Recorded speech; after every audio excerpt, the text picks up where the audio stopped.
Il a tué ma fille. Fais-le souffrir. Qui n'a jamais été contrarié, qui n'a jamais été blessé par un être cher, qui n'a jamais été trahi par un proche. Bien sûr, tout le monde a déjà été contrarié. Et il arrive que lorsque la blessure est trop profonde, on a du mal à pardonner. On se dit hors de question de pardonner. Ce que cette personne m'a fait est inacceptable. Mais à cet effet, que signifie donc pardonner?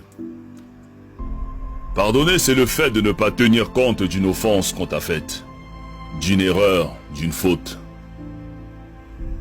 C'est le fait de renoncer à punir, de renoncer à se venger, de renoncer à rendre le mal par le mal. Seulement, il n'est pas facile de pardonner à une personne qui t'a fait du mal. Surtout si tu croyais en elle, que tu avais confiance en elle. Tu préfères la garder prisonnière et tu refuses de lui pardonner.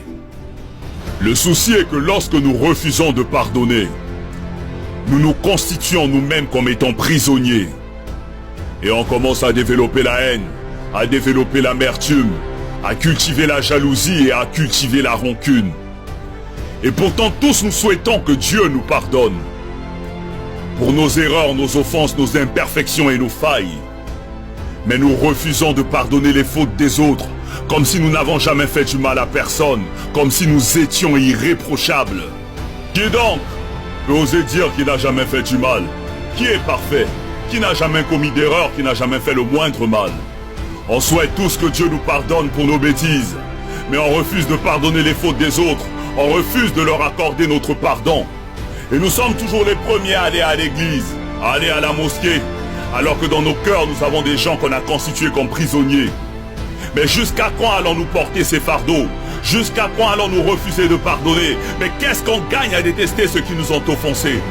Parce que celui qui pardonne est celui qui a décidé d'avancer. Celui qui pardonne est celui qui a décidé de se libérer. Celui qui pardonne a fait le choix de donner un cadeau à quelqu'un même s'il ne le mérite pas. Parce que la rancune est une lourde pierre que celui qui pardonne n'a pas envie de transporter.